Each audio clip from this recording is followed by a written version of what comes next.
Et je crois que quand on va manger au Oui, restaurant aujourd'hui, on a envie de goûter des choses, de oui, saliver, de partager ouais. et de la découverte. Donc, très honnêtement, eh ben, ça fonctionne pareil. Je vais avoir envie, je vais saliver, je vais réfléchir, j'ai une mémoire visuelle et je vais me projeter en me disant, tiens, bah là, si on parle du saumon,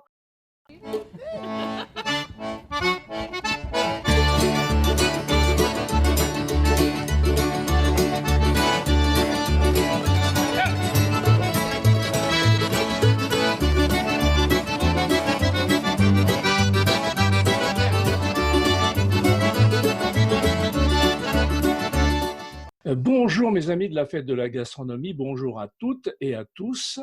Bienvenue dans cet épisode 28 du podcast des amis de la fête de la gastronomie, le seul podcast qui parle de la fête de la gastronomie et aussi on parle d'autres choses. Mais avant d'accueillir mon invité au féminin, je voudrais revenir un petit peu sur les derniers épisodes de ce podcast. Alors l'épisode précédent, l'épisode 27, où Guy du podcast Parler Cuisine nous donne l'envie de déguster les fromages belges de Romeden, les boulettes et cassettes de Nivelles, la flamiche dinantaise, la tarte adjotte, dite aussi de l'ange, et les tartines que l'on appelle colosse. Donc tout un programme.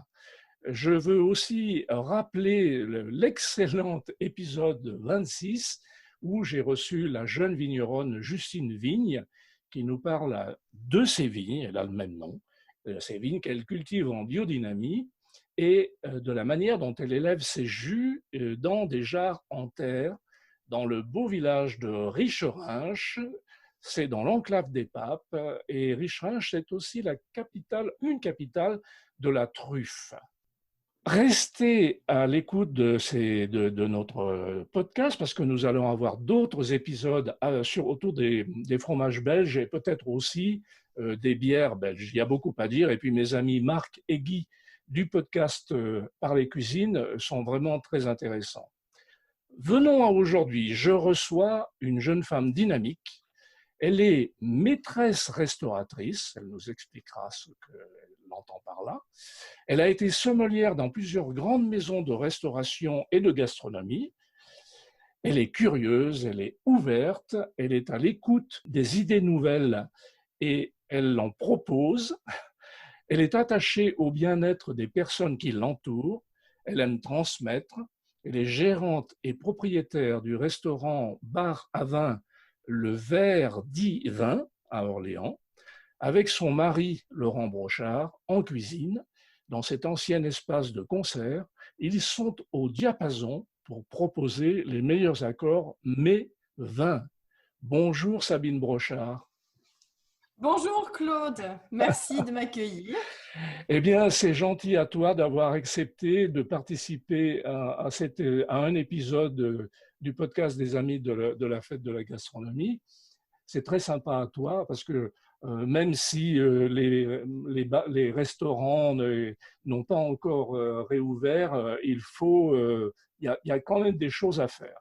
Alors, avant que l'on entre dans le vif du sujet, je veux préciser que nous nous sommes rencontrés à Bercy en septembre Mhm. 2018 pour un comité de pilotage de la fête de la gastronomie.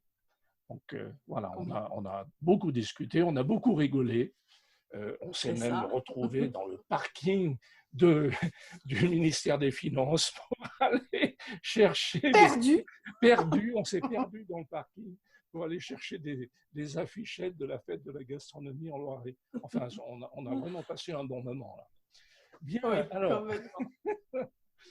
euh, on va faire une chose en général, j'oublie de la faire. C'est de demander aux personnes que je reçois où ils se trouvent et comment on fait pour les trouver, pour aller chez eux. Alors, Sabine, est-ce que tu veux nous dire où tu es et comment on fait pour te contacter? Alors, je suis installée dans le Loiret, très joli département à 2 pas de Paris, et précisément dans le centre-ville et le cœur ancien de la très jolie ville d'Orléans, euh, dans un quartier semi-piéton. Vous ne pouvez pas venir avec votre voiture. Et j'ai un outil merveilleux une maison différente puisque je me trouve en sous-sol à -5, -6 mètres. Et nous sommes dans une pièce pour la salle principale de réception, d'une pièce qui date du XIIIe, XVe siècle. Donc, des belles voûtes, des belles ogives, de belles hauteurs, de nombreux escaliers. Il faut arriver à descendre jusqu'à nous. La cuisine est située au rez-de-chaussée. Vous arrivez, vous avez directement la vue sur le travail de Laurent, donc mon mari qui m'accompagne dans cette aventure et qui a au minimum 1 ou 2 collaborateurs. Puis moi, en salle, je suis aidée de 1 ou de 2 personnes. Cet établissement s'appelle Verdivin parce qu'en effet, je suis sommelière, le poète du vin. Et l'idée est partie vraiment d'une association vin vers les mets. L'idée est partie d'un petit mangement ou de grignotage, de picking food, on l'appelle comme on veut. Et en finalité, Laurent a eu du succès très rapidement, donc il est formé, il est cuisinier de métier. Et les clients en ont demandé plus. Donc, nous sommes devenus un restaurant véritablement, plus qu'un bar à vin. Et aujourd'hui, nous sommes sur une position plutôt gastronomique, traditionnelle pour respecter en effet les produits au maximum et travailler, pourquoi pas, avec des produits locaux au maximum, mais pas que. On fait venir des produits un peu en importation. En off, nous parlions du saumon français juste avant. Et j'ai à cœur, en effet, de trouver des solutions. C'est la première fois, d'ailleurs, que nous arrivons à mettre en place avec des collègues restaurateurs sur Orléans un approvisionnement groupé pour trouver des solutions de produits français, qualité et produits fins, rares, nobles, qui n'arrivent pas souvent jusqu'à nos étals de poissonniers ou de revendeurs grossistes cash and carry. Ça dépend comment on le dit. Ouais. Et alors, par exemple, ce poissonnier dont tu me parlais, qui est à Granville, Oui. est-ce qu'il est chez notre ami Layani à Rungis, au hall de Rungis Oui. ou pas? Ah oui, oui. Oui, complètement. Oui. En fait, ces saumons sont vendus sur le marché français. Ils vous le proposent. Si vous saisissez Saumon de France, vous trouverez leurs coordonnées pour les particuliers. Et puis, pour les professionnels, il y a bien une chaîne de D'accord, vente. Pas de production, la production est identique. d'accord. Après, en fait, c'est un choix de travailler avec des formats. Nous, à Verdivin, avons à cœur de travailler sur des 3,5 kg, 4 kg. Ouais. Et donc, quand un colis arrive, à l'intérieur, il y a donc 6 pièces. Donc, faut en vendre du saumon après. Oui, oui, absolument. Alors, finalement, on va procéder différemment, Sabine, puisque tu es partie sur ton restaurant, bar à vin Mhm. restaurant. On va continuer sur ce thème, on parlera de la fête de la gastronomie. Euh, le fait que toi, tu sois sommelière et que Laurent soit cuisinier, comment est-ce que vous faites votre carte? Est-ce que vous prévoyez avant les accords ou quand un client arrive, en fonction de des assiettes que Laurent propose, est-ce que tu vas orienter ton client sur un vin plutôt que sur un autre? Alors, il y a beaucoup de choses. Il y a l'aspect où Laurent va aller sur le marché et où je vais l'accompagner. Il va découvrir le produit du jour ou la veille ou de l'avant-veille parce qu'on a la chance en centre-ville d'Orléans d'avoir 3 marchés à proximité de notre établissement.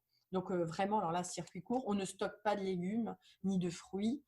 Donc en fonction de ça, je vais voir les produits moi aussi et je vais avoir une envie. Et je crois que quand on va manger au Oui, restaurant aujourd'hui, on a envie de goûter des choses, de oui, saliver, de partager et ouais, de la découverte. Donc très honnêtement, ça fonctionne pareil. Je vais avoir envie, je vais saliver, je vais réfléchir, j'ai une mémoire visuelle et je vais me projeter en me disant, tiens, là si on parle de saumon, tiens, en cru, mais vraiment cru, carpaccio, huile d'olive, assez simple. Qu'est-ce que j'ai envie de déguster? Dans les grands classiques, à proximité, vous avez l'appellation valençay sur un vin blanc, le sauvignon, la fraîcheur, la vivacité, la tonicité, un petit peu de chardonnay dans la cuvée. va amener le côté un peu amplitude gras, mais c'est tout neuf, c'est 2019 qui arrive. Donc là, j'ai envie de ça, j'ai envie de quelque chose vraiment assez tonique.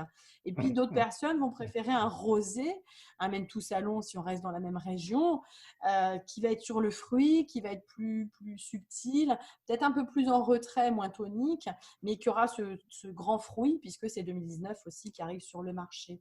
Donc c'est ça, mais Laurent va aussi amener sa patte, va me dire tiens, moi j'ai envie de ça. Donc c'est vraiment un partage. Et aujourd'hui, on a une équipe qui est fidèle. On a un cuisinier qui est avec nous, qui est un autodidacte, qui est encore plus barré que nous dans la découverte des produits, de s'amuser, de découvrir, de faire des associations. Et je lui donne carte blanche parce qu'il s'est formé chez moi et il m'a montré qu'il en avait les moyens, les capacités, la créativité. Il y a de la perte. Il y aura toujours de la perte dans nos métiers, mais il y a un intérêt, c'est qu'il s'amuse à associer. Je l'ai emmené avec moi en Bourgogne vers une formation de vin, un cuisinier. On se dit waouh! Et ben non, il en avait envie. Et c'est la première fois où j'ai eu le sentiment d'un vrai cuisinier qui me dit mais Sabine, ça ne fonctionne pas du tout, notre carte. Ouais. C'est moi qui décide de ce que je mets dans l'assiette et vous devez trouver la solution pour ce qui va s'associer. Et je lui ai dit, c'est pas faux, mais comme j'ai la main sur les achats et sélectionner les produits, ce qu'il ne voyait pas, ce qui n'avait pas, n'était pas sensible, et ben j'ai la possibilité en fait de savoir ce que je vais mettre au niveau de la carte des vins. Ouais. Donc ce sont plein de choses. Et ça veut dire que tu n'as pas de carte. Eh bien, ça veut dire qu'en effet, Laurent est très méchant. J'imprime ma carte tous les soirs, des fois. Dans les grosses semaines, j'imprime tous les soirs une carte. Et quand je vous dis tous les soirs, il est entre 17h20 et 18h15 quand Laurent Brochard décide de me transmettre ses éléments. Juste avant le service. C'est-à-dire à 35 minutes du service. Ouais. Autant, des fois, il y a un peu de stress. Et puis, c'est le moment où, vous savez, le téléphone sonne, tout le monde veut réserver. Oui. Excusez-moi, je suis en train d'imprimer les menus. Alors, si vous nous écoutez, n'appelez pas les restaurateurs entre 18h et 19h30. Il y a une mise en place de dingue à faire. Est-ce que lorsque un client t'arrive, comment est-ce que tu arrives à apprécier sa personnalité par rapport à ce qu'il vient rechercher dans ton restaurant? Est-ce que tu dis, bon, celui-là, il doit aimer tel truc, celui-là, il doit aimer un autre. Est-ce que tu as cette perception-là ou... Alors, complètement. Il y a plein de choses aussi, encore une fois. Là, c'est quelqu'un qui vient chez nous. Je vous ai dit, on était un peu perdu dans le centre ancien d'Orléans. Donc, il vient véritablement parce qu'il a envie de passer un moment autour du vin et de la gastronomie. Ouais. Bien souvent, sur mon répondeur, je dis si tu n'aimes pas le vin, il ne faut pas venir à Verdivin. Parce que quel intérêt, dans le sens où tu as une sommelière et tu as un cuisinier, les deux sont passionnés, s'éclatent dans ce qu'ils font, partent des fois. Alors, on n'est pas tous d'accord. Hein, une association que je vais présenter va peut-être pas séduire la personne, on en parle. C'est rare, mais ça peut arriver. Ouais. Ensuite, il y a l'humain, il y a le contact. Et c'est vrai que j'ai un gros problème, c'est que si je sens que la personne est un peu réticente, ça me ferme et elle ne voit pas le meilleur de ce que je peux donner. Oui, c'est vrai. Parce que j'ai envie de dire, c'est un métier passion. Oui, bien sûr. Alors, c'est surprenant ce que tu me dis, parce que j'aurais pensé que justement, parce que la personne est un petit peu fermée, tu vas le titiller un petit peu pour non, je trouve qu'il y a une certaine réserve parce que le client reste en effet l'acteur au fond principal de notre service. Nous, on est, je dis souvent, c'est un peu comme une pièce, une pièce de théâtre. Hein. Il nous faut quand même un public. Oui. Ce public vient payer quand même une place et je respecte aussi cet aspect-là où je me dis la personne vient se faire plaisir. On est sur un panier moyen maintenant aujourd'hui à Verdivin à 45 € sur une base entrée plat dessert, 1 ou 2 verres de vin. Donc ça veut dire quand même on est sur un potentiel de qualité et d'un beau service. Je n'ose pas véritablement bousculer les codes. Et de plus, j'ai envie de dire, j'ai plus envie que la personne me donne sa confiance. Donc, pour qu'elle me la donne, il y a toujours un peu la première fois. Après, il y a des personnes qui ont lu les commentaires ou qui ont entendu ce podcast ou qui en ont entendu par d'autres et qui se disent entre eux, surtout tu la laisses faire, ne te braque pas, laisse-la faire. Et là, je vois les gens arriver et tu as raison, ils arrivent, ils se présentent presque, ils me disent je suis envoyé par Pierre ou par Jacques. Bon, il m'a dit que je devais vous laisser faire. Alors, Ah oui. figurez-vous qu'il y a des fois, c'est encore plus dur que tout, que tout. Oui, bien Parce qu'il y a sûr. des fois, tu te dis, bah oui, mais bon, il faut m'en dire un petit peu de ce que vous aimez. Ça ne va pas être facile. Oui, oui, oui. Oui, avant que tu me fasses cette réponse, j'allais te dire, mais peut-être quand même tu leur suggères, avec ce que vous avez Alors, il y fait. a tout. Il y a vraiment de tout. Aujourd'hui, j'ai une clientèle qui va me laisser carte blanche sur ce qu'ils mangent et ce qu'ils boivent. Ils ne savent ni Ah ce oui, qu'ils mangent, ni ce qu'ils boivent. Ils me donnent un budget, on reste dedans. Par contre, ma mission, c'est la législation en vigueur, les allergènes oui, à s'informer, puisque il y a des règles maintenant. oui, oui. Il y a l'aspect, vous êtes plutôt vin blanc, vous êtes plutôt vin rouge. Il y a l'aspect, est-ce que je peux voyager ou est-ce que je dois rester en France? Ouais, Et puis après, il y a la notion, j'aime bien sur le dessert dire fruits ou chocolat. ouais, Voilà, il y a des choses comme ça et ça dépend des saisons puisque nous, le chocolat, on n'aime pas trop le travailler. Là, il commence à faire lourd, on est oui, mi-mai. C'est pas oui, quelque chose qu'on a envie de travailler. Bon, ouais. d'abord, on n'a pas réouvert. Donc, on verra quand on réouvrira. Oui, oui, absolument. Et alors, pour continuer sur ce que tu viens de dire, le fait que la personne te dise, eh ben, c'est un tel qui m'a recommandé, il m'a surtout dit, tu la laisses faire, c'est un beau gage de confiance. Évidemment, c'est une C'est vrai. responsabilité pour toi, Mhm, parce qu'il faut que la personne reparte aussi heureuse que lorsqu'il est arrivé, parce qu'il se dit, je vais passer mhm. un super moment. Euh, bon, mais je suis persuadé que tu t'en sors très bien. Tu as vite fait de voir la personne un petit peu ce qu'elle aime ou ce qu'elle n'aime pas. Euh, Je dis souvent, c'est une pièce de théâtre. Donc, tous les soirs, puisque nous sommes principalement un établissement du soir, ouais, tous les soirs, c'est une nouvelle pièce. C'est comme un ouais, acteur qui joue sa comédie oui, et on se remet en question pour chaque service. Et vraiment, combien de fois, quand on est dans cette situation d'interview, je rappelle que le client ne doit pas perdre de vue également que pour nous, rien n'est acquis. Qu'à chaque fois, on recommence une histoire. Elle mm, est avec eux. C'est une page qui s'écrit avec leur participation parce qu'on a besoin de clients pour travailler. Mais derrière, il faut laisser un peu la chance, il faut laisser la place à la chance et au hasard de la cuisine. Parce ouais, que jamais on aura la même cuisson, l'exactitude réplique de la veille. Et il y a des fois des clients, quand ils reviennent dans la même semaine, et des fois, je ne veux pas. Je dis, non, c'est pas une très très bonne idée ça. Parce qu'en plus, Laurent, il est méchant. Il ne réalise pas ses desserts de la même manière tous les jours. Non, mais parce que la veille, c'était génial. Mais si on pouvait éventuellement rajouter un peu de texture, un peu de visuel, un peu de croquant ou de croustillant ou du mou ou moins sucré. J'ai trouvé quand même que c'était un peu sucré. Alors que Laurent ne travaille pas du tout de dessert très sucré ou trop sucré. Il les travaille normalement. Donc voilà, il y a des choses où tu te dis non, là, il ne faut pas recommencer, c'était très bien, ou du moins ne change rien. Donc le client qui revient le lendemain, pas de bol, il n'a pas le même dessert. Donc c'est compliqué à gérer. ouais, en même temps, là, on peut se dire, eh bien, je retourne chez eux parce que je sais que ça ne sera pas pareil. Et Ouais, mais c'est effectivement, on sûr. sait bien on refait rarement la même chose, hein. Écoute, bah, c'est vraiment très bien. Ah oui, alors j'aime bien l'idée de la pièce de théâtre. Et effectivement, Ouais. c'est ce que moi, enfin, je me dis ça quand on va dans un restaurant. Effectivement, c'est une pièce de théâtre. Il y a l'entrée, il y a l'accueil, et la manière dont tu reçois les gens, la manière dont tu vas leur proposer le menu du jour ou la carte du jour, les suggestions que tu peux faire.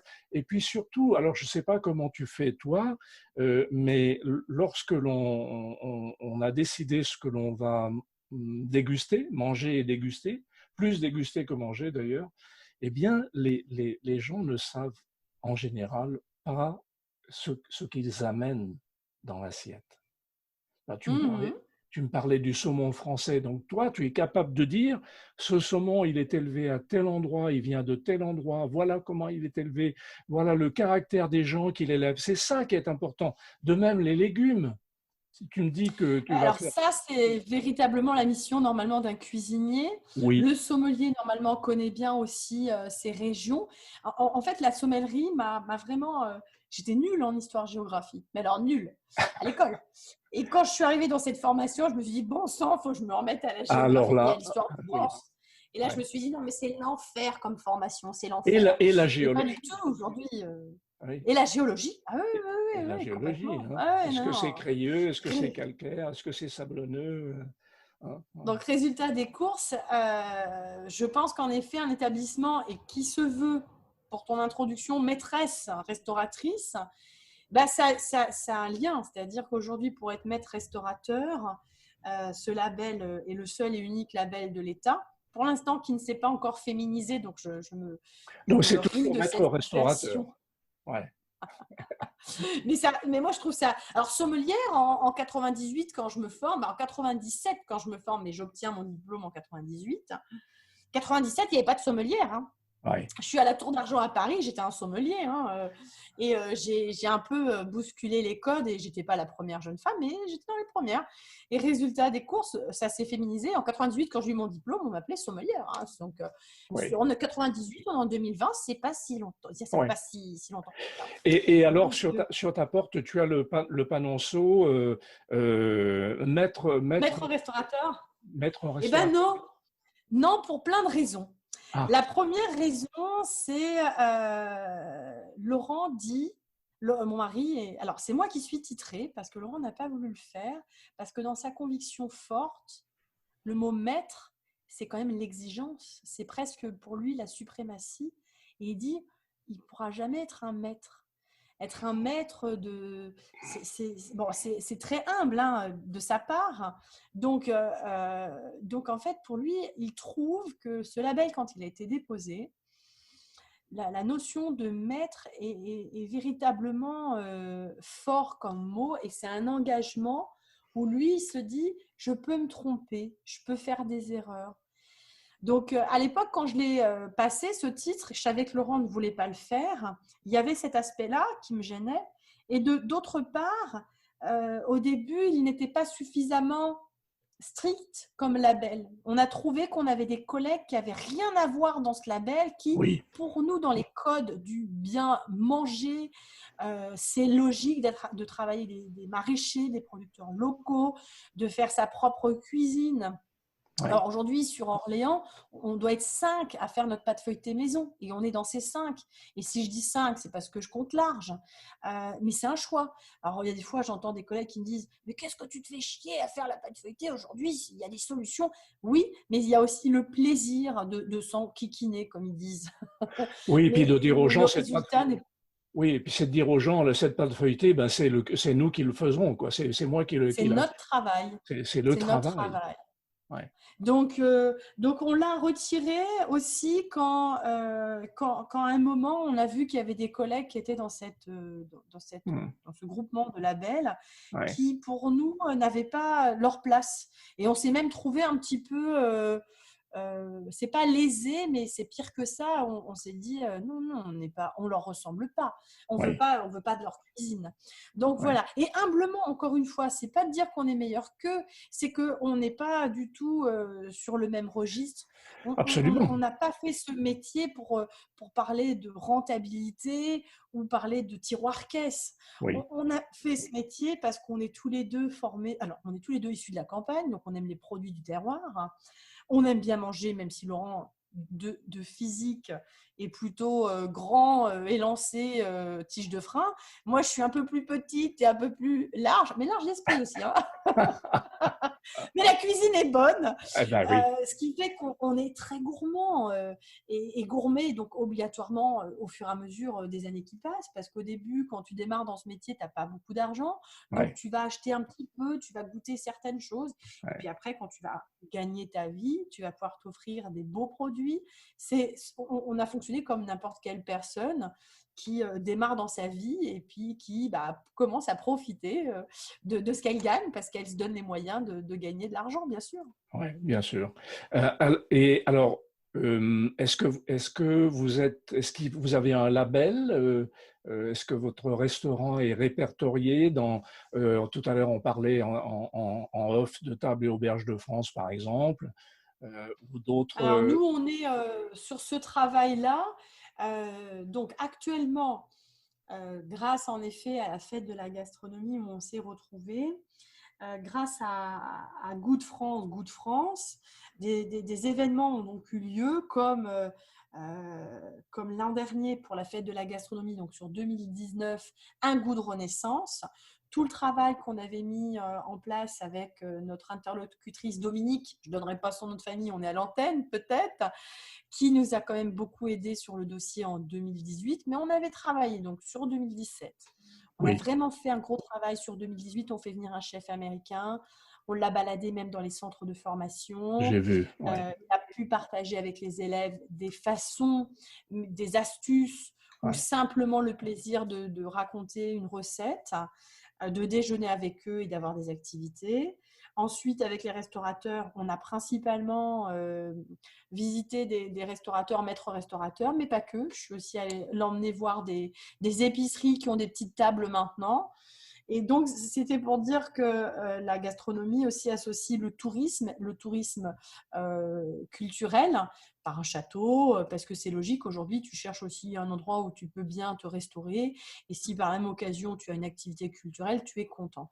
Donc, la fête de la gastronomie, en finalité, c'est un peu tout ça. Ce n'est pas Oui, uniquement ce qui se passe chez un établissement, un restaurateur. Tu peux très bien avoir un beau panier de pique-nique en ayant rencontré un producteur et aller te oui. balader et être face à un château ou à bord d'un petit bateau, une gabarre si on est en Loire. Donc voilà, donc on a fait en 2019, là, c'est la région qui reprend la main. Un goût de renaissance, ça a très bien marché, les visuels étaient très jolis. On a en plus un accompagnement au niveau de la région, on ne peut pas mentir, qui est top. Alors, top, c'est peut-être pas suffisant comme définition, mais on a une vraie équipe. On a des gens qui nous consacrent du temps. Oui, Il y a un budget. Il y a un oui. budget, j'ai jamais connu ça. Et il y a une vraie volonté de développer le bien manger dans la région Centre-Val de Loire. Et là, on peut revenir sur le Loiret. Et il y a une volonté aussi de rayonner au travers. Qu'est-ce que tu y trouves en patrimoine culturel et dans ton assiette et ou dans tes verres, puisque faut pas oublier les vignerons. Grâce à eux, hein, on associe une belle assiette avec un beau vin, bien évidemment. Ouais. Donc, 2020 se présente difficilement avec cet état de Covid d'organiser des choses. La très bonne nouvelle, c'est que nous aurons toujours la Renaissance en région Centre-Val de Loire sur 2020 et on l'aura sur 2021. La subtilité sur 2020, c'est que logiquement, si tout est bien mis en œuvre pour le Loiret, mais dans les autres régions, ils sont déjà bien organisés, c'est plutôt bien parti. On fera la renaissance pour cette fête de la gastronomie et on va l'appeler l'automne gourmande, puisque vous pourrez nous retrouver du 23 septembre à la dizaine de novembre en région Centre-Val de Loire avec une action vraiment dirigée bien manger, bien boire et bien visiter notre région Centre-Val de Loire. Voilà. Ça, c'est très bien. Ça, c'est piloté par quelle structure? Alors là, il y a la région, il y a le département. Alors, il y a la région, bien évidemment. Il y a le département du Loiret pour lequel je suis missionnée puisque je suis élue à la DRT, donc tout ce qui est tourisme, pour représenter les restaurateurs.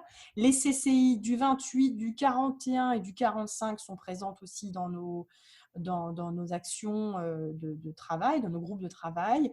Et il y a aussi des CCI plus petites, plus locales. Ne perdons pas de vue les CDT, les CRT de tous nos départements de la région participent vraiment à toutes ces réunions. Donc, on est nombreux, hein, c'est des réunions où on est un certain nombre. Et alors, la technologie, par écran interposé, on peut être en effet un certain nombre à échanger sur des sujets. C'est beau, hein. C'est formidable. Alors, cet automne gourmand, pratiquement, comment ça va se passer? Qu'est-ce qui va se passer? Alors, l'idée est de partir sur un menu qui sera défini pour faciliter l'accès à tout à chacun, principalement dirigé pour les adultes, mais des menus enfants seront prévus également. Une formule va être proposée dans chaque région qui a, pardonnez-moi, dans chaque, je ne peux pas dire région en finalité, dans chaque département, parce que Dans c'est une chaque seule région. département, oui. Mais elle est tellement grande, cette région, qu'à chaque fois, je m'en mélange les pinceaux. Dans chaque département, il y aura une période précise. Il y aura un menu qui sera différent dans chaque établissement, parce que chacun est Ah oui, libre. oui, Il y a un cahier des charges un petit peu dans l'esprit de produits de saison, produits maison, des produits frais, des produits locaux, tant qu'à faire. oui, La renaissance dans l'assiette et dans les verres. verres. Donc, pareil, dans les verres, ça peut être très bien une boisson avec alcool ou sans alcool, mais qui soit un produit ligérien.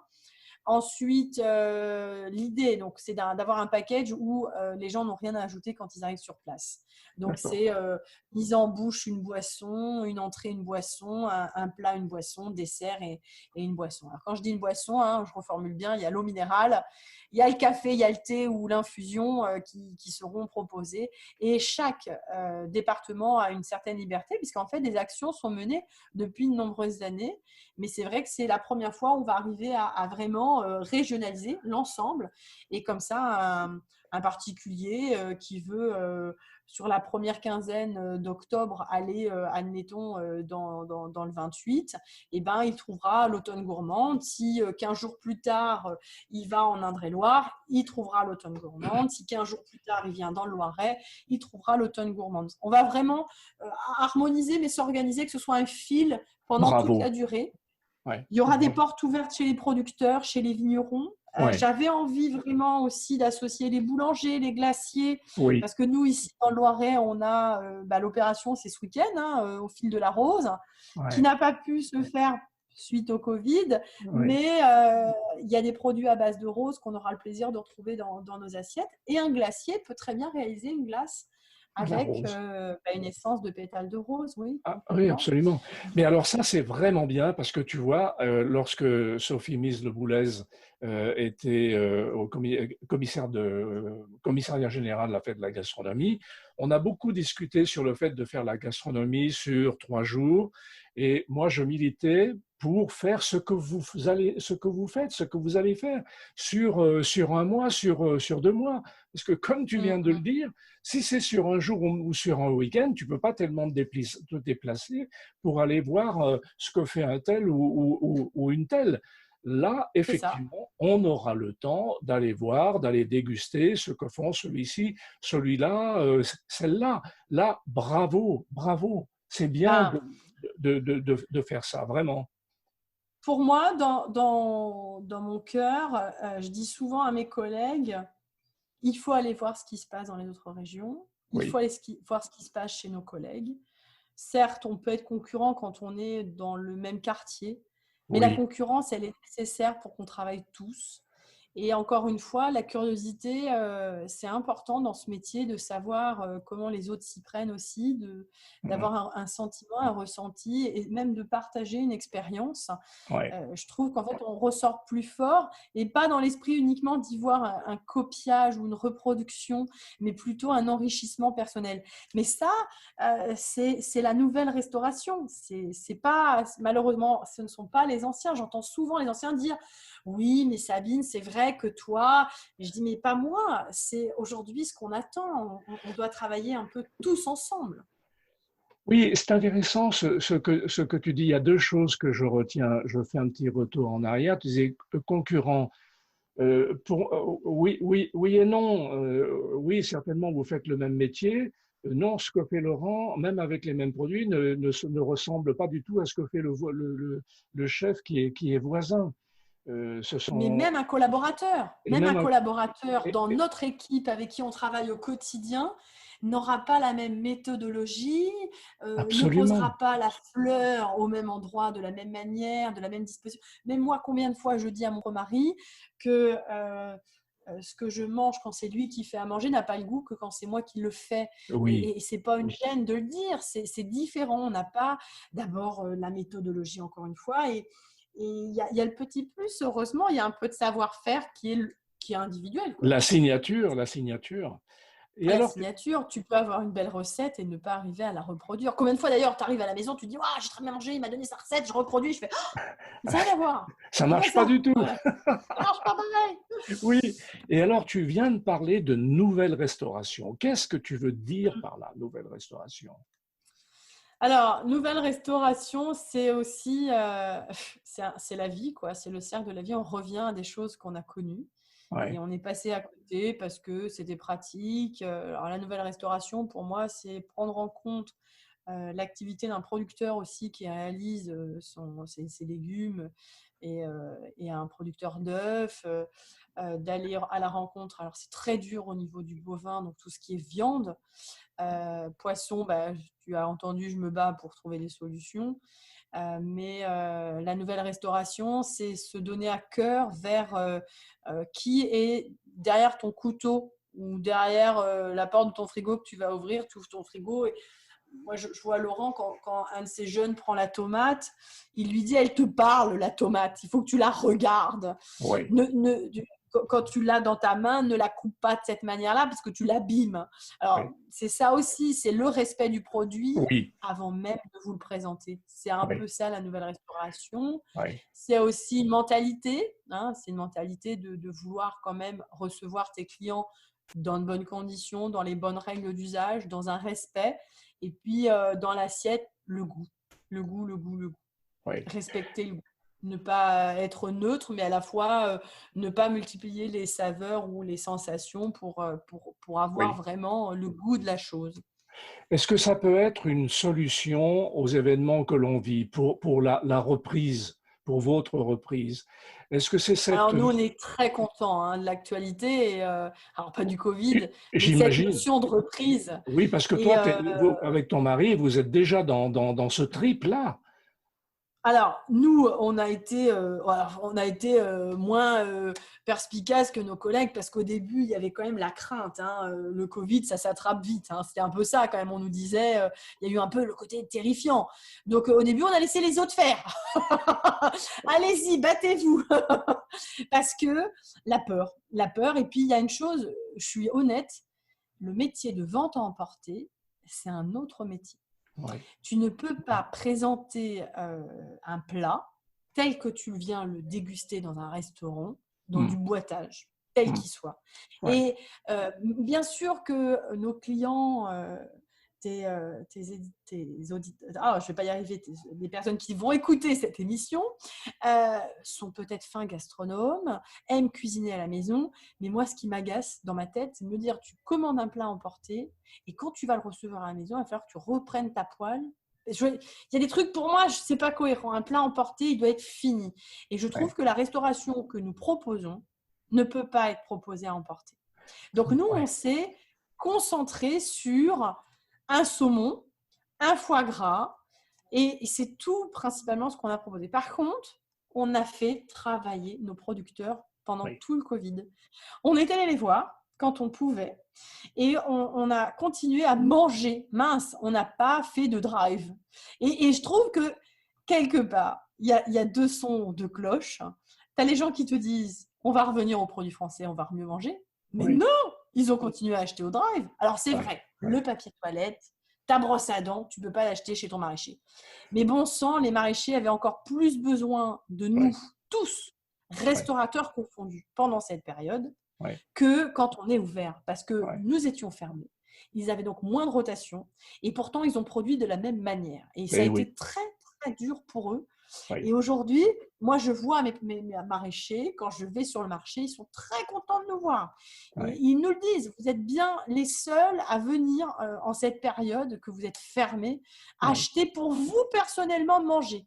Mais Ouais. pour nous, bien vous proposer à manger, nous mangeons bien. Je dis souvent, c'est égoïste, mais je suis la première à bien manger. C'est pas logique sinon de vous présenter un produit si je ne sais pas quel goût il a, quelle texture et comment je vais l'associer avec du vin si je ne sais pas ce qu'il goûte. Donc Ouais. nous, on mange bien. Alors, j'ai pas maigri pendant le Covid, j'ai plutôt grossi. C'est-à-dire qu'il n'y a pas d'escalier, il y a eu moins de sport et même Laurent, il a grossi. Oui, bien sûr. Non, mais Voilà. oui, oui. Non, mais c'est très bien. Effectivement, les producteurs ont beaucoup souffert et le fait que vous, professionnels, alliez les voir, c'est bien. Ce que je retiens quand même de ce que tu viens de dire sur cette nouvelle restauration, c'est bon, ce qu'on commençait un petit peu à voir, c'est-à-dire une vision, une vision différente des produits. C'est-à-dire une tomate, c'est comme tu viens de le dire, c'est pas seulement une tomate. il faut regarder comment elle est faite, il faut la sentir, il faut l'apprécier.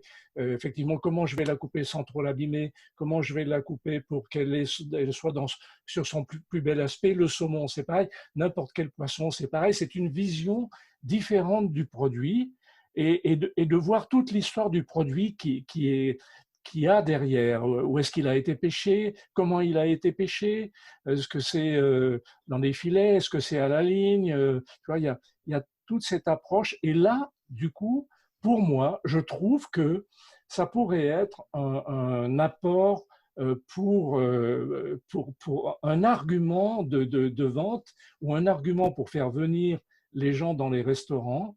Toutes ces choses-là qui ne se font pas, même dans les gastros. Bon, certains sans doute le font, mais moi, si je vais au restaurant, et d'ailleurs, je suis un peu embêtant parce que est-ce que vous me proposez, est-ce que vous savez où il a été fait, comment il a été fait? Non, je n'ai jamais les réponses ou extrêmement rarement. Et ça me Ouais. désole. Et c'est dans des bonnes maisons. Je dis, c'est pas Mais possible. oui. Alors, je pense qu'il y a de très bonnes maisons Oui, et qui aujourd'hui font travailler les producteurs locaux dans de bonnes conditions. Et notre expérience, c'est de voir souvent, malheureusement, des personnes qui frôlent le étoilé Michelin et qui l'obtiennent une année pas. Alors, j'ai parlé du guide Michelin, mais je n'ai pas d'a priori. Hein.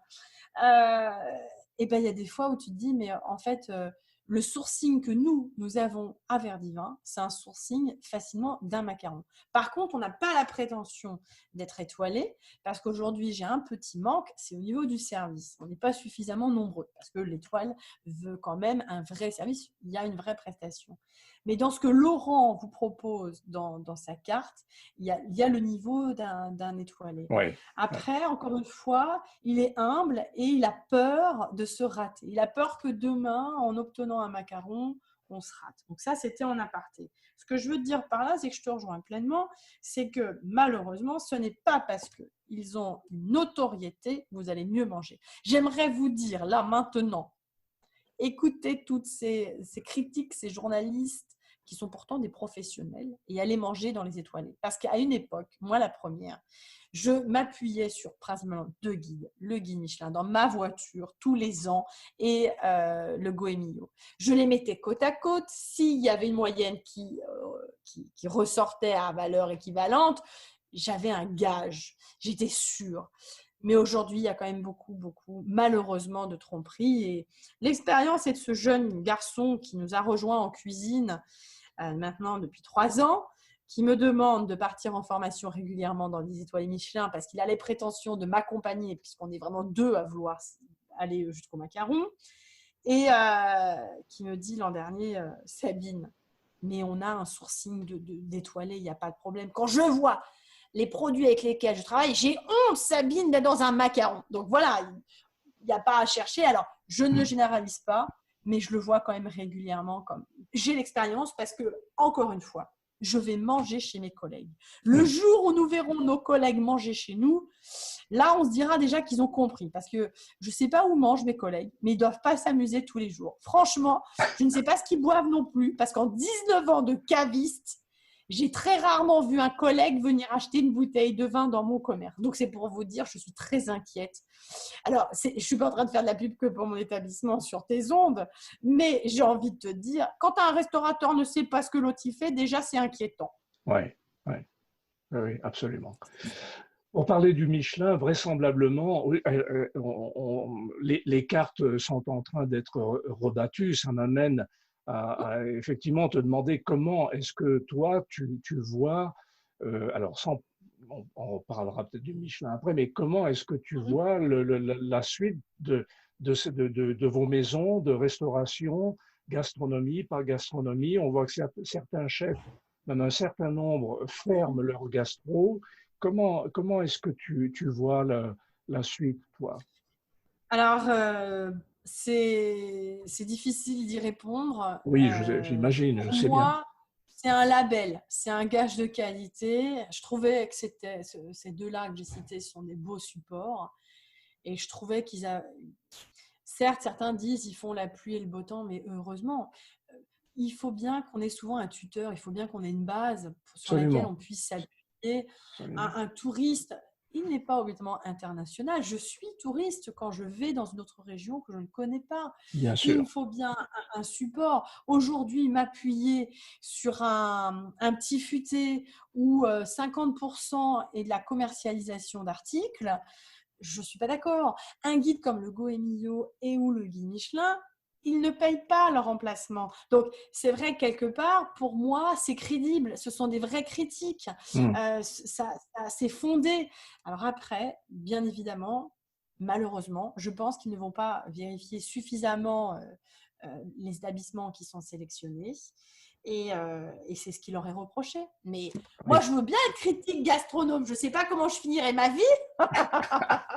Je serais 3 fois obèse parce que je serais capable de manger moi tout le temps. Donc, je me fais un peu l'avocate du diable par rapport à ces deux supports et en effet à des rachats, des successions, des reprises. Ouais, ouais. Ce n'est pas simple. On sait qu'on est sur un guide qui est édité une seule fois dans l'année. Est-ce qu'il faudrait commercialiser 2 fois dans l'année, donc peut-être un peu moins cher et refaire une mise à jour régulièrement? Ça peut être ça. Est-ce qu'ils se sont posés cette question-là? Moi, ce qui m'ennuie par rapport à ces guides, c'est qu'ils soient actionnaires sur la fourchette, sur des supports où aujourd'hui, ils te vendent maintenant ta table et qu'ils prennent une commission dessus. Ça m'ennuie, mais je pense qu'il faut qu'ils fassent du commerce. Il faut bien qu'à la fin du mois, ils bouffent. On Oui. parlera crûment, mais c'est de ça qu'on parle. Donc, c'est pas évident.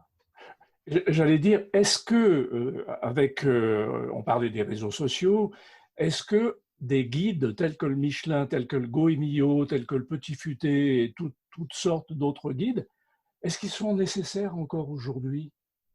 Alors, je pense que c'est vrai, j'y avais pas pensé avant, mais si, pour moi, je pense qu'il faut quand même qu'on ait soit un petit futé ou un petit routard, quelque chose de bien abouti. Alors certes, maintenant, il y a le guide vert des Châteaux de la Loire, par exemple. C'est vrai que c'est une multitude, mais souvent, j'entends il y a plusieurs lecteurs, donc il y a plusieurs guides, parce, parce qu'il y a des affinités avec les années qui se sont écoulées. Oui, Moi, je me rappelle de certains voyages que j'ai faits. Instinctivement, j'achète 2 ou 3 supports de guides différents. C'est là où tu vois celui qui bosse et celui qui bosse pas quand tu as un copier-coller de l'autre dans ouais, l'introduction. Bienvenue ouais, à Venise, vous allez ouais, découvrir, là, là, là, là. Et c'est la même histoire dans les trois. Et là, tu te dis, bon, d'accord, les mecs, vous n'avez pas bossé. Ça, c'est ouais, un peu embêtant. ouais. Mais oui, on a besoin de guides parce qu'aujourd'hui, tu peux. Bah, aussi, les gens sont un peu plus. Marchent moins, ils marchent beaucoup moins. Oui, D'aller d'un établissement à un autre, de regarder la carte extérieure. Nous, on l'a fait, mais il y a même des fois, c'en était agaçant parce que j'avais un mari qui, j'ai toujours un mari, mais à l'époque, j'ai envie de dire, il avait cette phobie d'abord d'aller lire tout et vérifier. Et si jamais il y avait de la Saint-Jacques sur la carte sur une saison, il n'y avait pas de Saint-Jacques sur le marché, non, on n'y va pas. Alors, bah pas de oui, bol, si jamais toi, tu avais aimé un truc, sur la carte qui te séduisait, t'entendais, non, non, le mec qui fait de la Saint-Jacques hors saison, Sabine, c'est pas possible, on va pas manger chez lui. bah Donc, oui. oui, Je, je ça a comprends. changé, les gens veulent la facilité. Le guide est un Oui, support qui te permet d'aller plus vite, de trouver ouais. plus vite une adresse. Oui, oui, on va voir la suite. Moi, je pense que justement, les gens qui sont intéressés par la bouffe ou par passer un bon moment, euh, ils vont peut-être plus regarder et Oui, plus regarder l'authenticité de ce qu'il y a dans l'assiette, peut-être. mais je suis d'accord avec toi, mais combien de fois je reçois encore des clients où en extérieur c'est écrit restaurant à vin, bar à vin. Ils descendent les escaliers. Il y a un moment, en anglais, ça dit food is good, wine is better. Donc, si tu ne comprends pas le message, je ne peux rien faire pour toi. Il y a un moment, c'est marqué wine and food. Et là, tu arrives au bar, tu les installes, tu es content. Tu leur proposes d'aller se laver les mains. Parce que, alors, moi, initialement, j'étais la nana un peu tarée qui, quand les clients arrivaient, je leur prenais leur vestiaire, je leur présentais les lave-mains. Et là, parce qu'en plus, on est en sous-sol, les toilettes sont à un autre niveau. Je trouvais que c'était bien de leur dire que si tu ne veux pas remonter et descendre les escaliers, il n'y en a pas 40 000 de marche. Hein. Mais c'est parce que c'était normal d'aller se laver les mains avant d'aller manger. Alors, ça va me faire rire, cette réouverture, où maintenant, on va devoir dire aux clients, Allez. on va aller se laver les mains. Ah oui, Ça tu va être faisais, très amusant. Oui, oui, tu faisais ça, toi, déjà, avant. Et là, tu les installes et la dame te dit bon, alors moi, j'ai ça comme allergie, ça comme machin truc, ça comme ça, et moi, je mange pas de ça. Là, tu te dis, alors tu commences à transpirer, tu dis, faut faire que je réfléchisse. Alors, tu connais tous tes produits. Hein. Nous, on a 4 entrées, 4 plats, 4 desserts, donc tu sais très bien ce que tu sers. Hein. Et puis, elle s'assoit et elle dit je vais prendre une carafe d'eau. Oui, très bien, pas de souci, tu apportes la carafe d'eau, tu sers la carafe d'eau, parce que nous, on sert l'eau, parce que ça m'agace cette histoire aussi. C'est un vrai service. Et là, elle te dit non, on ne prendra pas de vin. Ouais, mais c'est dommage. Tu vois souvent ça? Ah bah, peut-être 3 fois par mois, oui. Parce Ah ouais. que aujourd'hui ils viennent pour la cuisine de Laurent. Et je me suis fait incendier par une maman en cours d'être maman qui sait que nous sommes un restaurant à vin, qui va venir et qui va me dire qu'elle est enceinte. Et elle va me dire, est-ce que je peux venir un samedi soir plein rush? Et je lui dis, vous me l'avez dit vous-même, vous n'allez pas boire d'alcool. Alors, ça m'ennuie, je ne vais pas prendre votre réservation. Vous vous présentez, il y a de la place, vous serez les bienvenus. Ah oui, mais je suis quand même enceinte. C'est très compliqué. En plus, vous dites ça à moi, je suis femme, je sais très bien de quoi vous me parlez, mais c'est très compliqué d'imaginer de venir manger dans un restaurant qui sert du vin vers la cuisine et de ne pas boire de vin. Mais je me suis fait lyncher sur des réseaux parce qu'elle était très en colère après moi. Mais je la Ouais, comprends aussi. ouais, Mais un ouais. samedi, il y a quand même suffisamment de jours dans la semaine pour venir manger dans le restaurant. C'est pareil. Je sais, j'ai envie de vous dire, et j'ai envie de dire à tes fans, au fond, quand ils vont écouter l'émission, n'allez pas manger au restaurant le samedi soir. C'est quoi l'histoire? Qu'est-ce qui se passe le samedi soir? Vous n'avez qu'une vie, vous ne vivez que le samedi soir. Hum, hum, C'est justement le soir presque où il ne faut pas venir manger au restaurant. Parce qu'en ouais, fait, tout le monde arrive à la même heure. Tout le monde veut son assiette au même moment. Si jamais tu passes un peu plus de temps avec la cliente d'à côté ou le client ou la table d'à côté, tout de suite, ils ont le sentiment qu'il y a un peu plus pour eux que pour eux. Mais en fait, pas du tout. Ça dépend du contact, ça dépend de l'échange. Il y a même des fois, je remarque, tu vas aller prendre la commande, ils sont 2. Tu privilégies qu'ils soient 2, que tu vas avoir plus de temps à passer sur une table de 4, de 6 ou de 8 personnes. Donc, tu te dis, certes, ils sont arrivés après, mais on va quand même aller voir le couple, qu'ils n'attendent pas trop. Mais ils sont tous arrivés en même temps. Ils l'ont tous vu. Hein. Tu y vas, tu leur parles, tu leur racontes une petite histoire, tu prends ta commande, tu lances la commande. Tu les sers en boisson pour les occuper le temps que la commande en cuisine soit réalisée et que l'on leur apporte. Tu passes à la table où ils sont 4, 6, 8. Tu prends la commande, tu passes plus de temps. Mais c'est normal, ils sont plus nombreux. Tu expliques plus. C'est normal parce qu'ils écoutent un petit peu moins bien, parce qu'obligatoirement, ils se parlent. Et puis, tout d'un coup, il y a une ambiance. Ils sont beaucoup plus détendus. Pourquoi? Parce que peut-être que le couple d'à côté ne se raconte pas beaucoup d'histoires. Et ça, je n'y suis pour rien. Je ne suis pas le clown.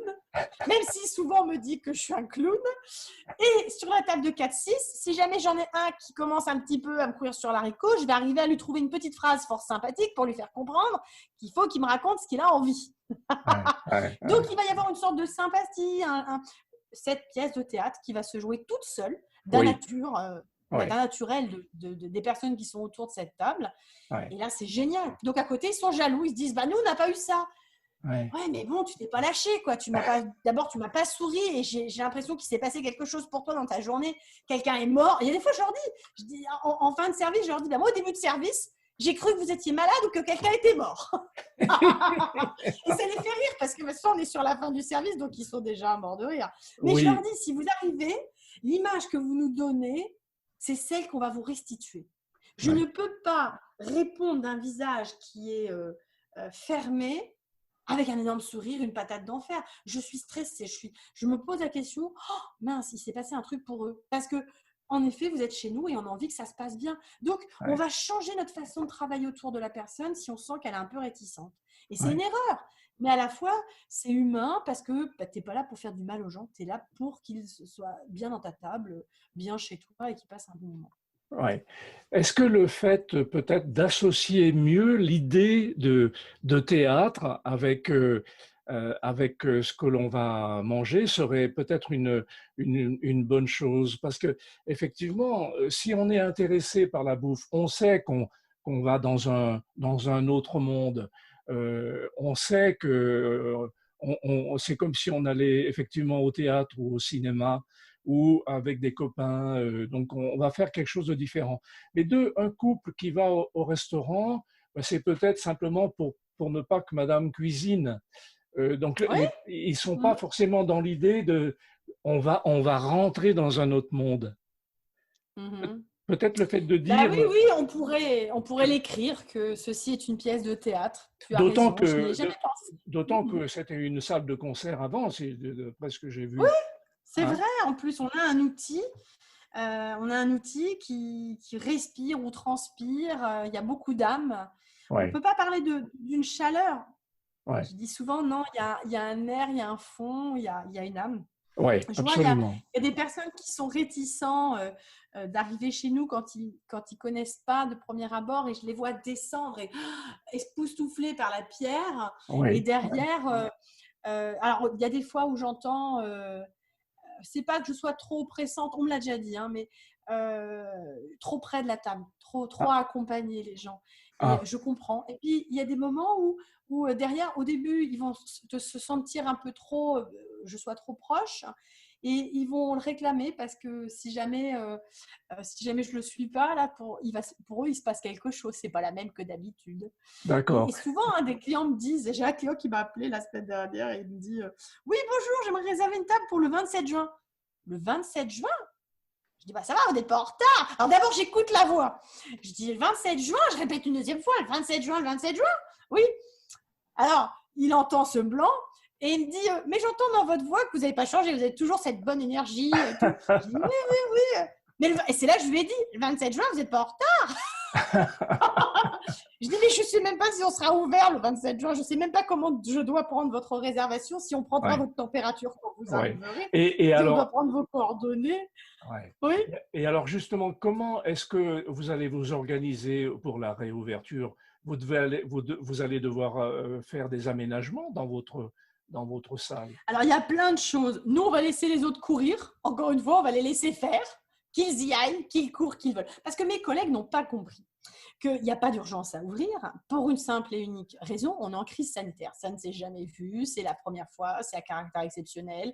En effet, nos élus ont dû faire des choix, on les a élus. Donc, quelque part, si t'es pas content, il fallait peut-être y penser avant. Moi, je le dis souvent, hein, ça, hein, c'est bien beau sans arrêt de brailler, de râler, d'être toujours un peu... je suis la première à râler quand ça va pas, mais alors là, pour le coup, je leur dis, on a la chance, on a été accompagnés. C'est un des métiers qui a été certainement le mieux accompagné. Oui, On a eu des aides, on a eu des aménagements, on a eu le chômage partiel qui a été pris à 100%. Moi, je dis, attends, mais il faut arrêter quand même de se plaindre tout le temps. Ensuite, ce qui me fait peur, c'est de minimiser le contact client. Je viens oui, d'expliquer dans cette interview qu'en fait, moi, je suis assez proche. oui. Aujourd'hui, on m'a On a demandé bien maintenant de compris. mettre 1 mètre. On m'a demandé de mettre 1 mètre.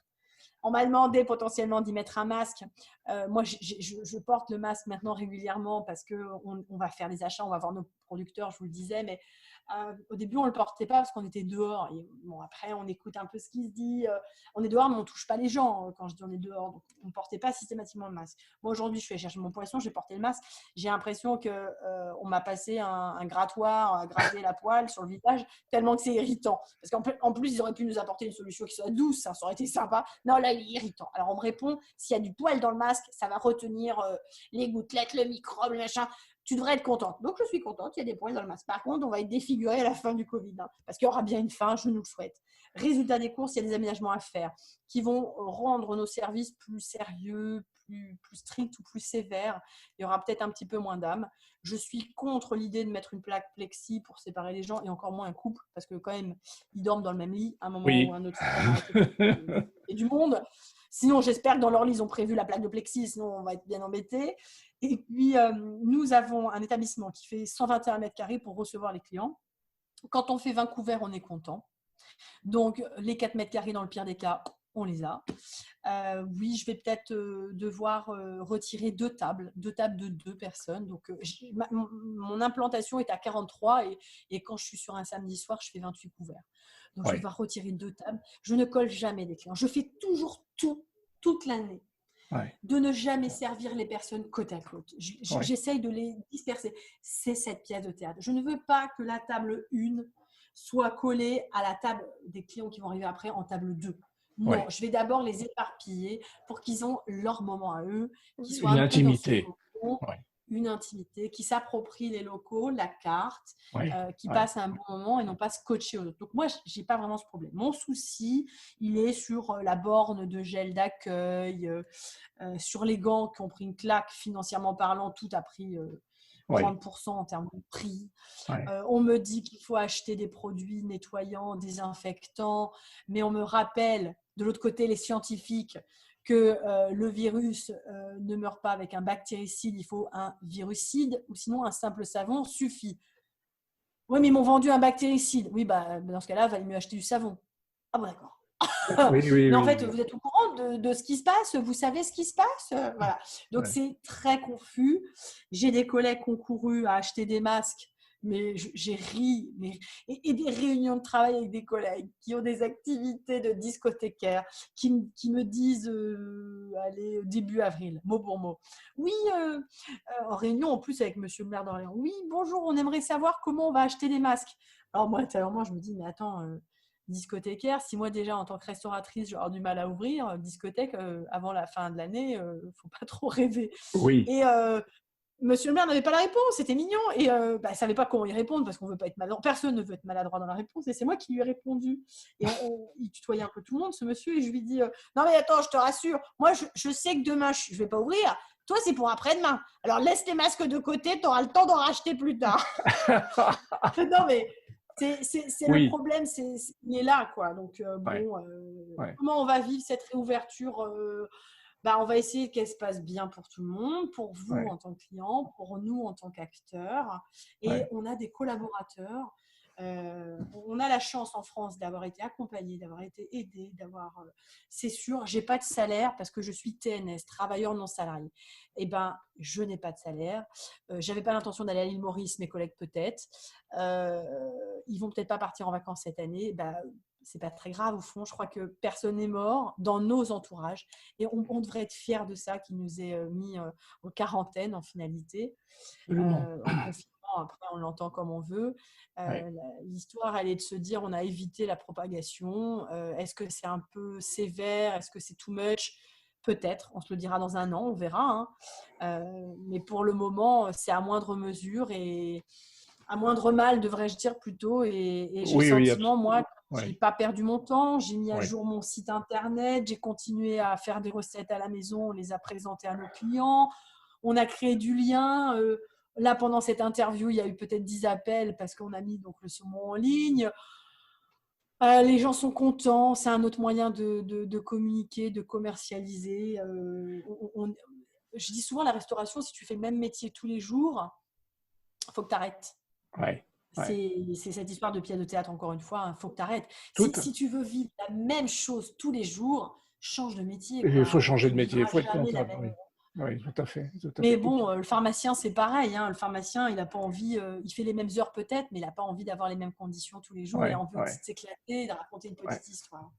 Et tu as fait des formations pendant ce confinement? Ouais, j'ai fait des formations. Alors, avec des reproches, parce que mes collègues ont trouvé que je passais beaucoup de temps quand même en formation. Et mon mari me l'a dit, non, mais ça arrête, on arrête là les formations. Parce que je faisais 3 formations par jour, ce qui veut dire 6 heures devant l'écran. Et là, j'avais quelqu'un derrière moi qui me disait, non, mais arrête, là, pas encore. Et qui avait envie d'aller à vélo. Je dis, non, on n'a pas le droit de sortir. Donc, je reste devant mon écran, on n'a pas le droit de sortir. Et voilà. Alors, j'ai fait de la peinture, j'ai fait du rangement, on a archivé. On a acheté notre comptabilité qui a 19 ans. Parce qu'on n'avait jamais acheté notre comptabilité. Alors, on l'a acheté proprement parce qu'on recycle. On fait partie des établissements anti-gaspi. Donc, on recycle quand même beaucoup.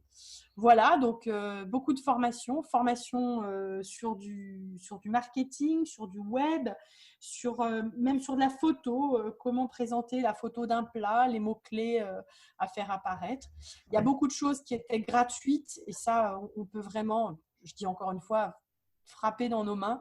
On l'a fait pour les médecins et toutes les formations autour du médical, mais il y a des gens aussi qui derrière sont restés ouverts et puis aussi qui ont permis de s'occuper. La région et le département ont mis beaucoup de formations en ligne. Après, certes, on a une génération de restaurateurs qui est un peu vieillissante, je ne l'ai pas dit, mais qui est un peu vieillissante et qui ne sont pas derrière un PC, qui ne comprennent pas pourquoi on passe autant de temps derrière un PC. On est dans la nouvelle restauration. C'est ça, on est dans la nouvelle restauration et on trouve avec la région qu'on est en Centre-Val de Loire, on est tombé au bon moment. Oui. C'est la Renaissance. Voilà. Alors, je voulais rebondir. Sens propre, Oui. sens figuré. Oui, tout à fait. J'avais noté, tu vois, dans un petit coin, la Renaissance. Effectivement, pour la région Val-de-Loire, parler de Renaissance, ça n'est pas innocent, hein, puisque Pour le coup, c'était l'anniversaire par rapport à Monsieur Da Vinci. Ouais. C'était la mise en avant de la région Centre-Val de Loire sur 2020 avec Bienvenue en France. Et tous nos ambassadeurs internationaux étaient sur le qui-vive de savoir ce qui allait se passer parce qu'on a fait vraiment un très, très bel accueil le 6 décembre dernier. Ouais. Et puis, le Covid au milieu, on est content que le Quai d'Orsay nous dise on remet le couvert pour 2021 parce Très que bien. sinon vous seriez l'été. Ouais. Et donc, parce que derrière, il y a des fonds, il y a des moyens techniques, mais il y a l'aspect finance. Ouais. C'est quand même lourd d'imaginer une campagne internationale et tout foutre en l'air parce que malheureusement, on a cette crise sanitaire un peu partout dans le monde. Et on devrait dire on a la chance que ce soit un peu partout dans le monde parce que s'il y a eu que la France ou que l'Europe, on ne serait pas bien compris et on n'aurait pas de tourisme à venir. Oui. Là, on est tous à la même enseigne, logés à la même enseigne, tous. Donc, c'est un bon point de départ et en effet, la Renaissance est le mot approprié. Bon, donc on va suivre la Renaissance en Loiret et en Val-de-Loire. Vous allez communiquer prochainement. Oui. Commencer à communiquer. Bon, formidable. Là, on a commencé sur une envie de. Donc, on est sur la commercialisation, sur tous les visuels d'un slogan, une envie de s'échapper. Ouais. Alors, j'aime beaucoup le visuel avec les deux cerfs qui se chamboulent, une envie de se chambouler. Parce qu'on a en effet une région qui est riche. Au travers la Sologne, au travers donc nos châteaux, bien évidemment, au travers notre Loire, qui est classée au patrimoine de l'UNESCO, au travers ces restaurants, ces hôtels et demeures en indépendant et non pas en château, j'entends par là patrimoine. Oui. On a dans les assiettes un certain nombre de produits du terroir et le vin, bien évidemment. Mais nous, le vinaigre ici, la moutarde de la maison Martin Pourret, le miel, parce qu'on est une région quand même qui produit beaucoup de miel et on a beaucoup de volailles. Donc, ouais, vous aurez de quoi faire en venant chez nous. Même si on est, même si on n'aime pas la viande, on devrait trouver du poisson. Et si on ne mange ni viande ni poisson, on a quand même beaucoup de maraîchers. Vous devriez trouver chaussures à votre pied. Je dis souvent, la Loire, c'est un peu comme une Cendrillon. Parce que ce soit dans les verres et dans les assiettes, logiquement, tout le monde va pouvoir arriver à trouver son petit soulier. D'accord. Est-ce que vous allez faire des animations pour le grand public? Est-ce qu'il va y avoir ça? Alors, nous, avec l'STCI du Loiret, je pense que l'opération Un chef, un marché, une recette va être remis en place. D'accord, comme à Lyon. Et là, l'idée, c'est d'être comme l'année dernière et l'année avant. Et l'année avant, je crois que c'est la troisième, donc on sera 4e édition. L'idée, c'est d'être sur un marché de producteurs, de travailler une recette avec les produits qui sont proposés sur ce marché et de le faire déguster au public qui passe. En général, on est bien relayé, on est bien médiatisé et on est vraiment dans le cadre de la fête de la gastronomie. Après, moi, j'aimerais vraiment encore proposer aux établissements à la fois de scolarisation dans les cantines, avec le travail qu'on a mis en place avec Dominique, mais aussi à la fois dans les centres de formation, parce que la région Centre-Val de Loire, il y a quand même pas mal de centres de formation pour la restauration et l'hôtellerie. Et j'aimerais vraiment qu'on arrive à mettre l'accent aussi sur un goût de renaissance ou l'automne gourmande dans les programmes et dans les dîners qu'ils organisent en interne dans leur établissement pour leurs clients et les parents qui viennent visiter les jeunes et moins jeunes. Donc, j'aimerais vraiment ça. Et comme je disais, pour l'instant, ce qui a été mis un petit peu de côté, c'est la notion de partager ces événements avec un glacier, un boulanger, un pâtissier. Et je trouve ça dommage. Oui, Mais ils ont peur que ce soit un peu une usine à gaz cette année, puisque c'est la première fois oui, où la région va travailler véritablement ensemble. ouais. Donc, je comprends qu'ils veuillent Oui, oui, oui, déjà oui, oui, essayer de oui. rester sur des Il faut choses voir qu'on a comment déjà les faites. choses vont se passer. Tu as parlé de formation, d'établissement de Oui. formation. Comment est-ce que tu penses que la formation euh, pour les métiers de bouche va évoluer à partir de maintenant? Ah, c'est une bonne question, hein. Les contrats d'apprentissage ont évolué. Ouais, ouais. Comment tu vois ça, toi? Ben, je pense que les parents vont être perdus pour la rentrée de 2020, dans le sens déjà on était fermés, donc pour nous contacter, je pense qu'ils vont avoir eu du mal. Ouais, Moi, je faisais le transfert d'appel, mais honnêtement, la première période du confinement, je crois on a tous été un peu choqués de la situation. Et on a fait le choix, nous, de mettre un message et de dire de nous contacter par mail. Ça a ouais, dû freiner quand même pas mal de parents et de jeunes en recherche de patrons pour la rentrée. Le système a évolué, mais logiquement favorablement pour nous, patrons, puisque c'est nous maintenant, les établissements, qui allons gérer les contrats d'apprentissage et non ah oui, plus les centres de formation. ouais, Alors, on est aidé quand même par les chambres consulaires, que ce soit la Chambre des métiers ou la CCI, mais pour nous, c'est une organisation différente. Et j'ai beaucoup de collègues qui ne sont pas informés, qui ne savent pas encore comment s'y prendre. Nous, on a un apprenti qui est mis de côté, qui attend patiemment et qui a envie d'être avec nous. Logiquement, il devait rentrer déjà là au 1er juin, donc on ne sait pas trop comment ça va se passer.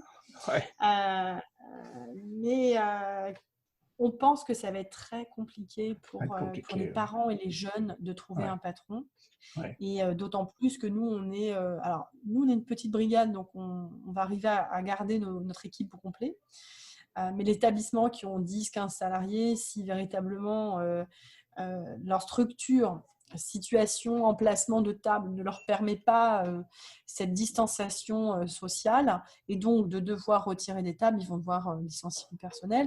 Je ne suis pas sûre qu'à la place, ils prennent, ou en plus, mmh, parce qu'un apprenti ne remplace pas un salarié, mais en plus va imaginer embaucher des apprentis à la rentrée. Donc ouais, on est dans l'attente des éléments du protocole sanitaire définitif, ouais, ouais, des produits, parce qu'en fait, à partir du moment où ils vont nous donner une date, faut pas perdre de vue qu'il faut les acheter, les équipements. Bon, on oui, n'a pas de baguette magique, hein. Si on ouvre la oui, semaine prochaine, il ouais, faut qu'on ait les équipements. ouais, Et puis, voilà. Donc, je pense que la formation fait partie quelque part de notre métier de passion. Il faut savoir transmettre. oui, Après, il y a des personnes qui sont plus à l'aise, d'autres moins. Moi, je suis peut-être trop maternelle avec mon équipe et mes apprentis. Laurent se fait passer pour le méchant parce qu'il est plus dur. C'est bien, il fait peur. Donc, il paraît, comment dire, plus austère. Et pourtant, il le tutoie alors que moi, il me vouvoie. Donc, oui, c'est ouais, assez drôle comme situation.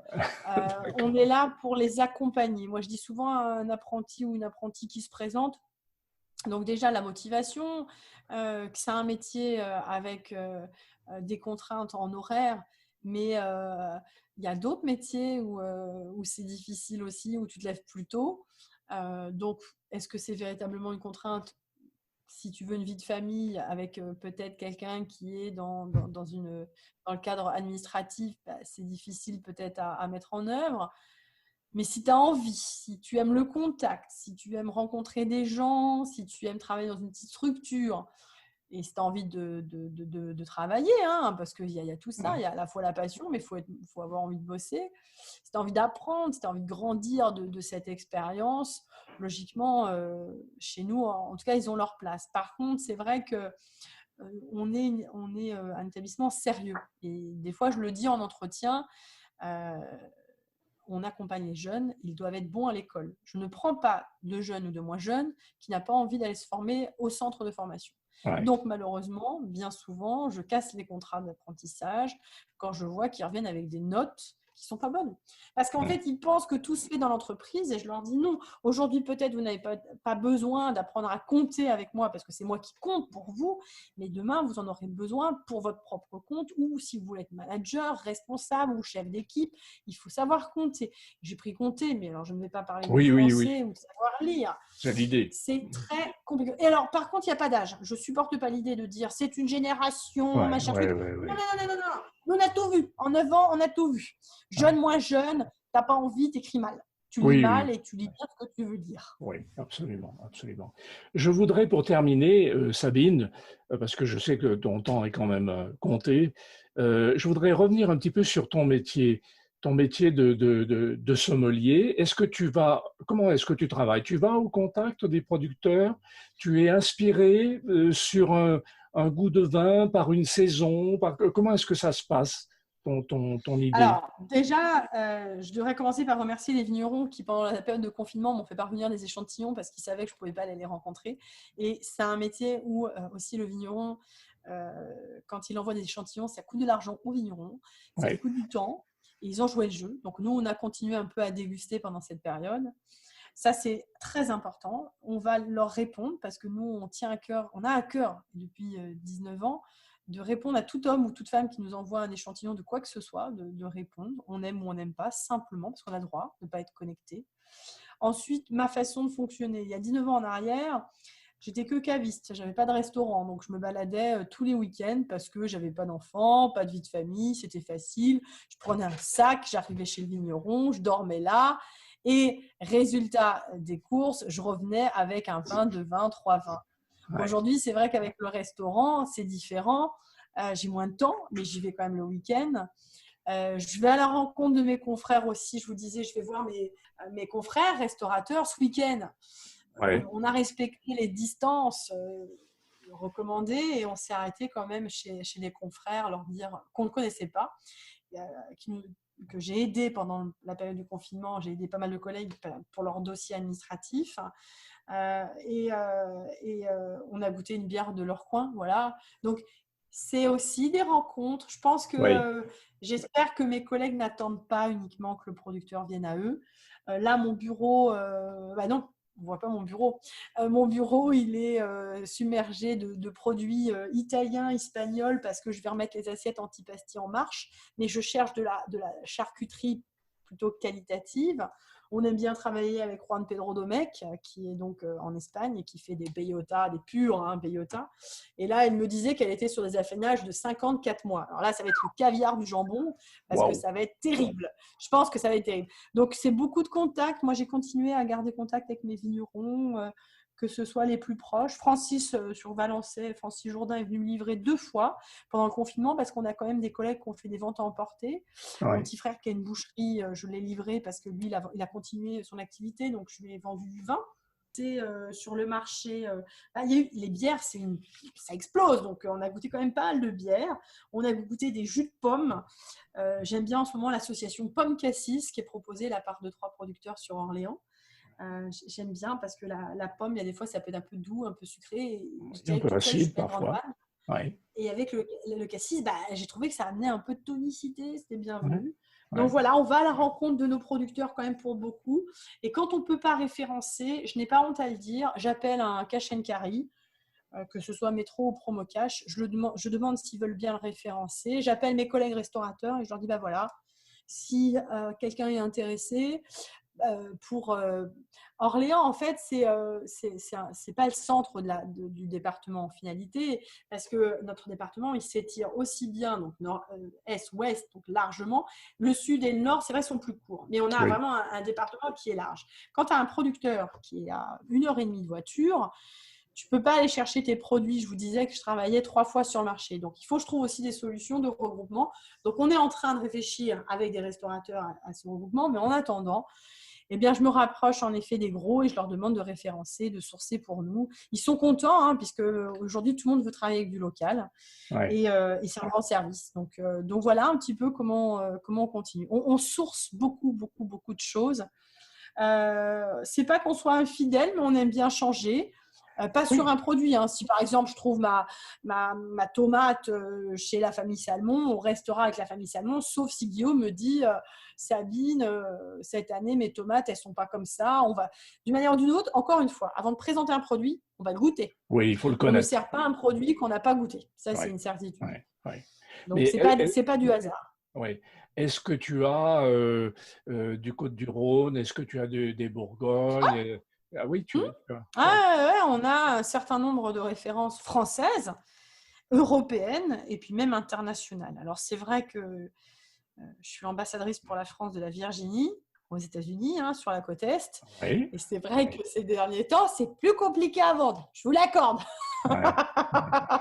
Ouais. Mais les vins aussi de chez eux sont bons. Ouais. Ils ont la notion de terroir, d'encépagement. Je travaille avec Un peu un sucré, domaine non? quand même. Non, non. Non? Et le pire dans l'histoire, c'est qu'il a la patte, le savoir-faire d'un élevage français. Il Ouais. n'est pas du tout américanisé D'accord. comme donc la côte ouest, où là Ouais. les vins sont plus lourds, plus épais, plus Ouais. charpentés, plus collants. Ouais. Ouais. Là, on a une buvabilité à la française, des tanins assez souples, un peu bordelais sur certains vins. Et il s'est amusé à faire un sauvignon comme le sauvignon de la vallée de la Loire. Il l'appelle James River White. Et j'aime ce sauvignon qui est frais. Donc non, je suis assez éclectique, mais c'est pareil dans les spiritueux. L'an dernier, je suis allée en Angleterre et j'ai fait limite l'Écosse, mais plutôt l'Irlande d'ailleurs.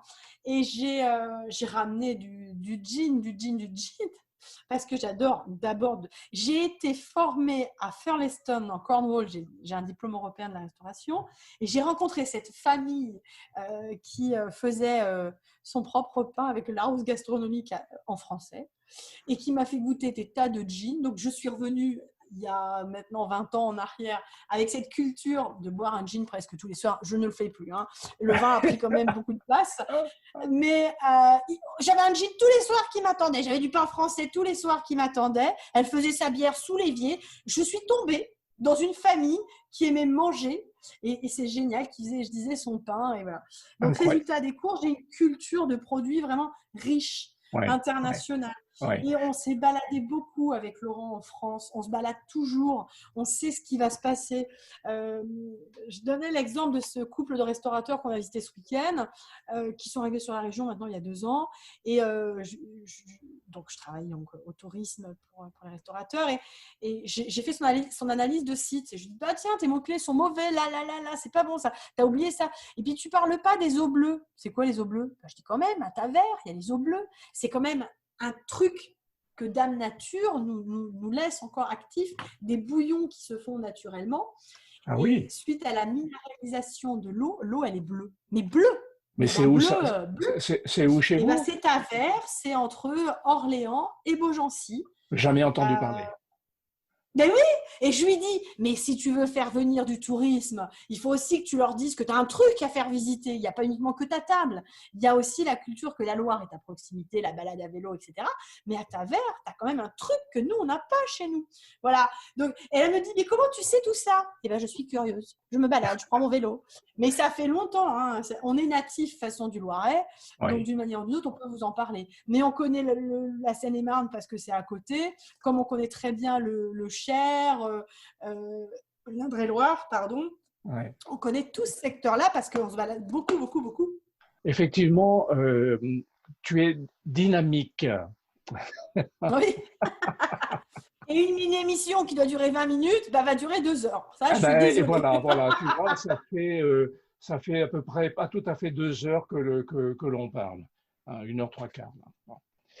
Écoute, j'aurai encore plein de choses, mais peut-être on refera à un autre moment. On refera. Mais oui, avec plaisir. Peut-être quand j'en sais un peu plus sur la programmation de l'Automne Gourmand. Oui, Automne Gourmand, j'aimerais bien. T'envoyer les éléments. Oui, tu m'envoies les éléments. J'aimerais bien qu'on parle de ça parce que parallèlement, je suis en train de mener une action avec d'autres gens pour la fête de la gastronomie.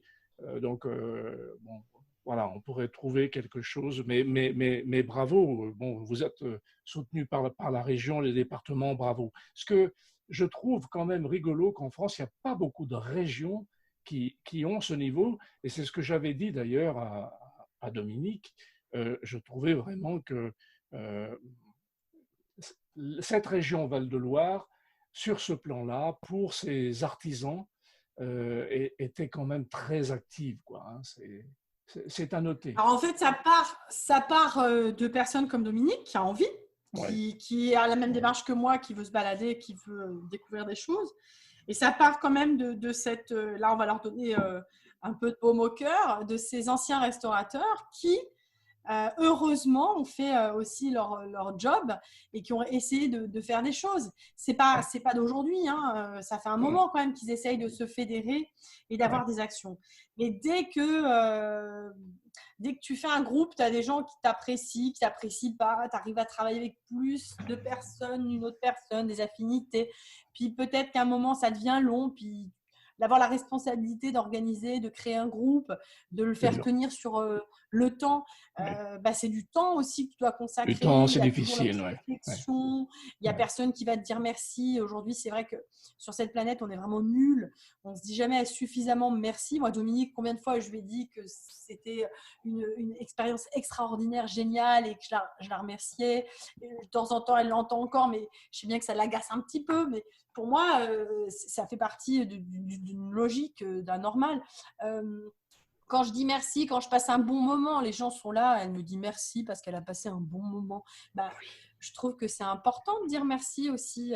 C'est pas uniquement parce que tu rends service. Oui, c'est très important de dire merci. Sabine, donc voilà. Je te remercie infiniment. Moi aussi, de ce partage, de ce moment. De ce moment de partage. Il y en aura d'autres, mesdames, messieurs, qui nous avaient écoutés. Vous avez compris que Sabine Brochard était une personnalité, qu'elle était très engagée dans son métier, dans sa maison, mais aussi envers les autres. C'est ce qui est la caractéristique qui m'avait marqué avec d'autres gens de la région Val-de-Loire. Ce sont des gens extrêmement engagés. Merci Sabine pour ton travail et j'espère que d'autres régions vont s'inspirer de ce que tu fais avec Val-de-Loire. Merci beaucoup. Eh bien, merci à toi, Claude. Merci à vous tous et à bientôt alors. À bientôt.